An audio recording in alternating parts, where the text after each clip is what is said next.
the Empire of Muad'Dib. 12 years after the events of Dune Part 2, Paul Atreides Muad'Dib rules the known universe from Arrakis.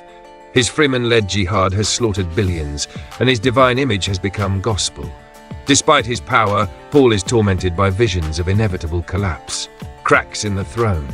Dissent grows among the former great houses and within Paul's inner circle. The Spacing Guild fears the erosion of their influence, the Bene Gesserit seek to manipulate Paul's bloodline, and the Tleilaxu begin secret genetic experiments to challenge him. The conspiracy forms.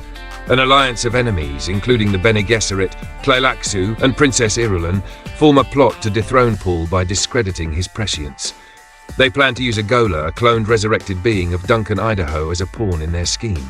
The return of Duncan, Idaho. A mysterious figure is brought to Arrakis. Duncan, Idaho, now a Gola created by the Tleilaxu. Paul recognizes him but senses hidden danger. The Gola struggles with fragmented memories of his past life and questions his purpose. Irulan's secret agenda. Irulan, Paul's political wife and a Bene Gesserit agent, covertly administers contraceptives to Chani to prevent her from bearing an heir. Chani suspects betrayal and grows increasingly bitter, yearning for a child with Paul. Chani's defiance. Chani abandons the royal diet imposed on her by Irulan and turns to Fremen traditions. Soon after, she becomes pregnant.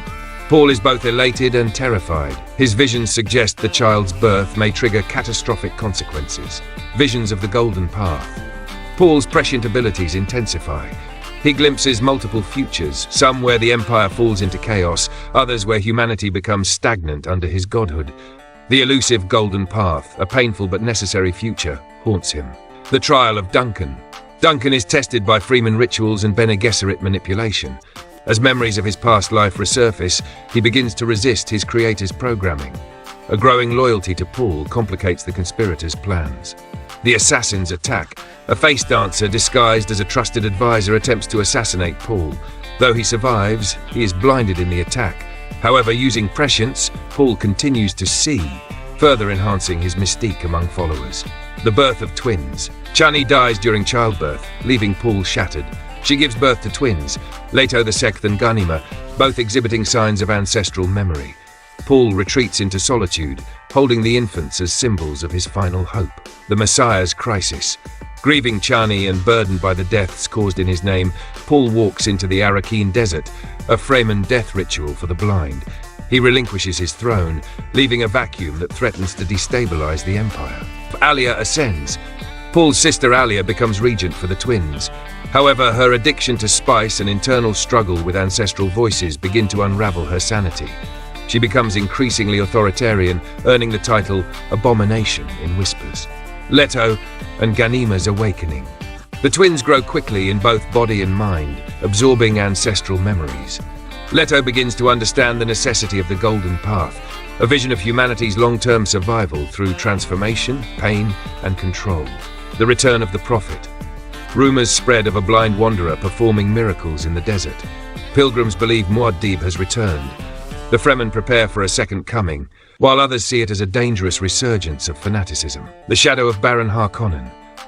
Alia is increasingly tormented by the ancestral presence of Baron Harkonnen within her mind. His influence corrupts her decisions, driving her into paranoia and cruelty as she loses her grip on reality. House Corrino strikes back. Farad'n Corrino, son of the defeated emperor, is brought into the Atreides court by Lady Jessica, Paul's mother. He is trained as a potential husband for Ganima to forge peace, but his presence fuels political tension. Leto's sacrifice. Leto chooses to merge with sandtrout, the larval form of sandworms, initiating his transformation into a superhuman hybrid.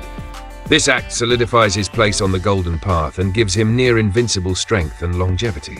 The fall of Alia. Driven mad by the Baron's influence, Alia seizes absolute control. In a final moment of clarity, she commits suicide rather than allow the Baron to consume her completely. The throne is left for Leto. His coronation. Now fully transformed and bearing immense power, Leto Tsud claims the throne as God Emperor. His presence brings both fear and awe. Ganima pledges to stand by him, ensuring balance in the face of his destiny. The beginning of the Golden Path. As the new ruler, Leto sets humanity on the painful, controlled journey known as the Golden Path, a 3,500-year reign to prepare humanity for survival beyond prescience, tyranny, and extinction. The age of Muad'Dib ends. The age of the God Emperor begins.